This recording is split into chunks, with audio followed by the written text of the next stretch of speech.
Hi everyone and welcome, this is the Apostate Prophet. If you are interested in arts, especially in portraits, you probably know how artists have contributed to Western culture and to many other cultures. Everyone knows about the Mona Lisa, for example. Everyone has probably seen great products of Vincent van Gogh's creativity. They are engraved in the history of art and in the minds of so many people. Philosophies have been made on them, and they haven't caused any big form of corruption or trouble.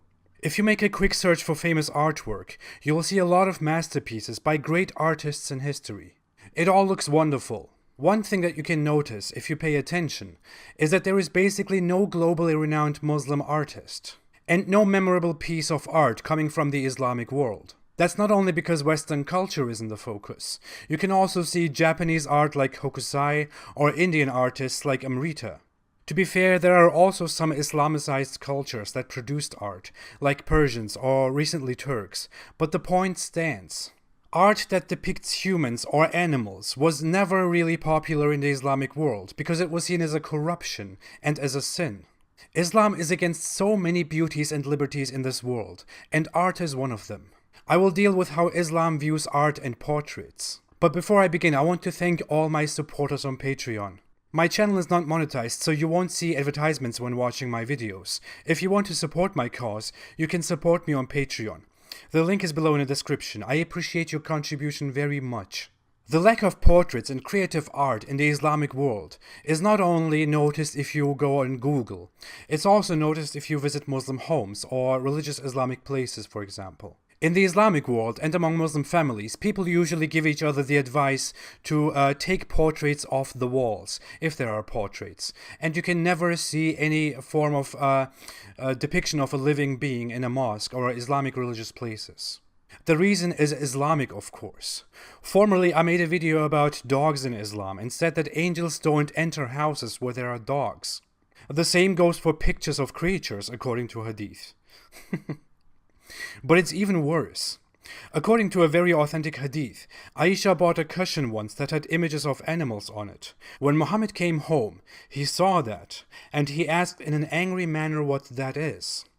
Aisha explained that she bought the cushion for his comfort, but Muhammad wasn't pleased at all.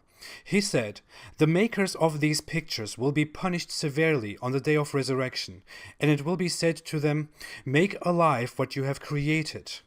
He added, "Angels do not enter a house in which there are pictures." Can you imagine that? People who make pictures will be punished severely for making pictures.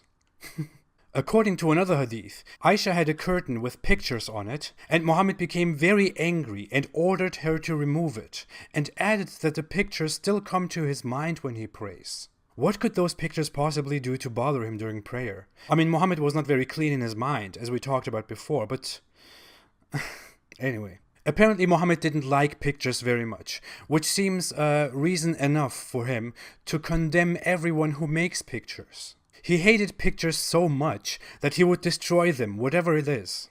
It's even much worse than you think. Let's read the following hadith, one of many of its kind.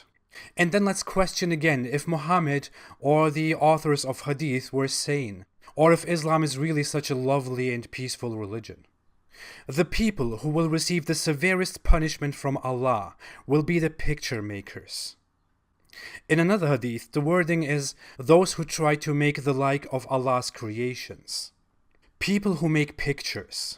So people who just decide because they love it or for any other reason to make pictures of dogs, horses, children, of humans, of anything that can be alive. Those people are the worst, and they will receive the worst punishment.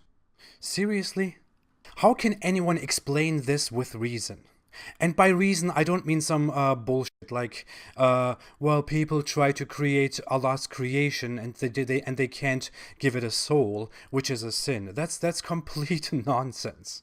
If that is seriously the reason, then that's not a reason. That's complete nonsense. It's so stupid. There is absolutely no justifying explanation behind that. I mean, what corruption, what evil, what madness have portraits and other images caused so far? Seriously. Do Islamic scholars think that people start to worship an image because it looks good? Is that related to idol worshipping because creating images causes such a corruption? Idols were created for religious reasons. It's not the other way. It wasn't just like people look at some great looking picture and then think, oh, I'll just make a religion for this. Even if that was the cause, and I can't believe I'm even going into this, then how many religions and acts of worship happened compared to the number of pictures in world history? I really want to see some Muslim or Islamic scholar giving me a very, very reasonable explanation on this. Really, I challenge anyone on this. The condemnation of picture making doesn't just end with this. There are dozens of them, and Islamic scholars wrote thousands of pieces on them. They made fatwas. And one hadith even goes further, which also shows how intolerant Islam is. Narrated by Aisha, Habiba and Salama mentioned about a church they had seen in Ethiopia, in which there were pictures. They told the Prophet about it, on which he said, if any religious man dies amongst those people, they would build a place of worship at his grave and make these pictures in it. They will be the worst creature in the sight of Allah on the day of resurrection. This means basically that so many Christians and Hindus, and so many other people of other religions, and even people who don't follow any religion, will be punished in the most severe way just for this. They will otherwise burn in hell forever anyway, so. It is also forbidden to depict Allah and Muhammad and other prophets, which I can kind of understand, but I don't really care about that. But it doesn't just end with drawings. Since we can take photographs, the discussions have been around forever on whether photography is forbidden or not. The majority of scholars have agreed that photography is not good, but it can be done for some reasons, like IDs for example. And they also rule that hanging up photos in places at homes is forbidden. The majority of Islamic Sunni scholars agrees on that. So when a photo hangs on your wall, that means that angels will not enter your house, which means it is evil and bad. So again, if you want to keep the angel of death away, just hang pictures at home. This is such nonsense. And the discussion goes on about videos, about movies, and so many other things. But those are a completely different issue, so I don't really want to go into that right now. Because the discussion about videos and movies and stuff like that includes more than just some stupid explanations like imitating the creation of Allah. So if you think that Islam is a totally fine and beautiful religion, and if you have photos hanging on your walls at home, of parents, friends, relatives, people you look up to, or even your children, you should probably know that Islam condemns you for that. And that in an Islamic system, in an Islamic world, such beautiful things are not welcome. If Muhammad came to your home, he would have destroyed all those pictures. Because that's also in a hadith. If you love pictures, or if you make them yourselves, you should also be aware on the Islamic stance on that. Islam says that you are the worst, and that Allah will punish you in the worst way ever, in hell, because you make pictures. All the great artists that contributed to the cultures of so many peoples, of so many nations, are condemned, and they are seen as the worst by Muhammad and Allah. That is how much Islam appreciates culture and development. Imagine. Leonardo da Vinci, Michelangelo, Picasso, Frida Kahlo, Donatello, Van Gogh, Pollock, Vermeer, Rembrandt, Claude Monet, they will all burn in hell in the worst way. I'm so glad I'm not part of this horrible religion anymore.